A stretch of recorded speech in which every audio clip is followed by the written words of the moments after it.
লক্ষ্মীদেবীর স্মৃতিতে। একদিন রাত্রে ঠাকুরের রাধার ভাবাবেশ হয়েছিল এবং তিনি এমনভাবে তার সঙ্গে এক প্রাণ হয়ে গিয়েছিলেন যে কুঞ্জে গিয়ে শ্রীকৃষ্ণের সঙ্গে মিলিত হওয়ার সংকল্প করলেন। ঘর থেকে বেরিয়ে তিনি গোলাপ বাগানে ঢুকলেন। তার কোনো বাহ্য জ্ঞান ছিল না।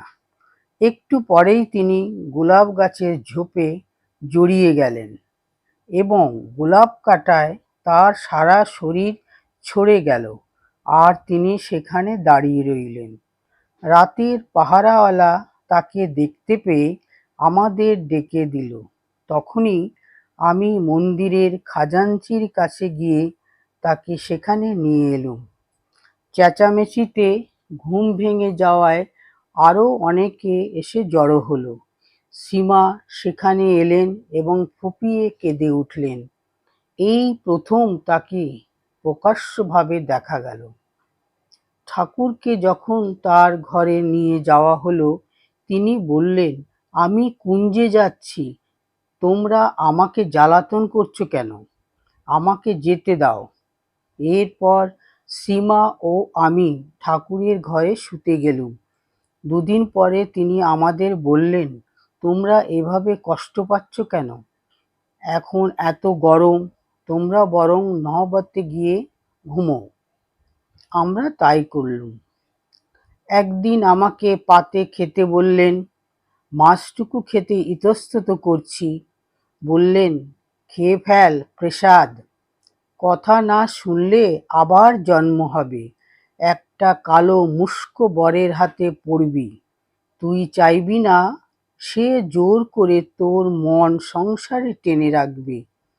বললাম, আর ওসব হয়ে কাজ নেই, খাচ্ছি। ভক্তদের জন্যে ঠাকুরের কি ভালোবাসাই না জানি ছিল। একবার বলরাম বাবুরা সব ছেলে মেয়ে কাচ্চা বাচ্চা নিয়ে এক নৌকো ভর্তি করে দক্ষিণেশ্বরে বেলাবেলি এসে নামলেন।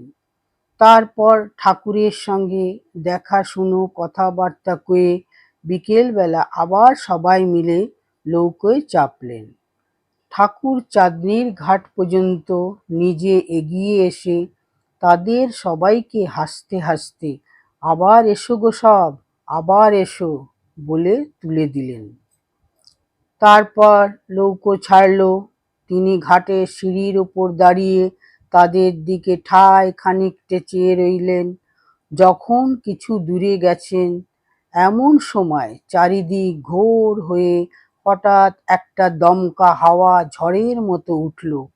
তখন দেখি একান্ত অস্থির একটি ছোট্ট ছেলের মতো ঠাকুর চঞ্চল হয়ে আটুপাটু করছেন। তার বড়ই কষ্ট হচ্ছে। নৌকোখানি যতদূর দেখা গেল চেয়ে চেয়ে একবার দেখেন আর আরো অস্থির হয়ে ওঠেন। নৌকো হাওয়ায় হেলছে দুলছে আর তিনি তখন যাকে সামনে পাচ্ছেন তাকে অধীর হয়ে বলছেন, ওগো কি হবে গো, কি হবে? বলরাম কি শেষে জলে ডুবে মারা পড়বে কাচ্চা বাচ্চা নিয়ে? হায় হায় বাছারে, কি হবে গো, কি হবে? লোকে বলবে এমনি অলক্ষণে হাবাতে হতচ্ছাড়া সাধু দেখতে গেছিল যে পথে আসতে না আসতেই বেঘোরে জলে ডুবলো। আহা, শেষটা কি বেঘোরে মারা পড়বে গা? কি হবে গো বলো না? ক্রমে আর নৌকা দেখা গেল না, চোখের বাহিরে চলে গেল। তখন অগত্যা ঘরে ফিরে এলেন, বড় বিমর্ষ, কিছুতেই স্বস্তি নেই। শেষে ঘরের ভেতর পায়চারি করতে লাগলেন।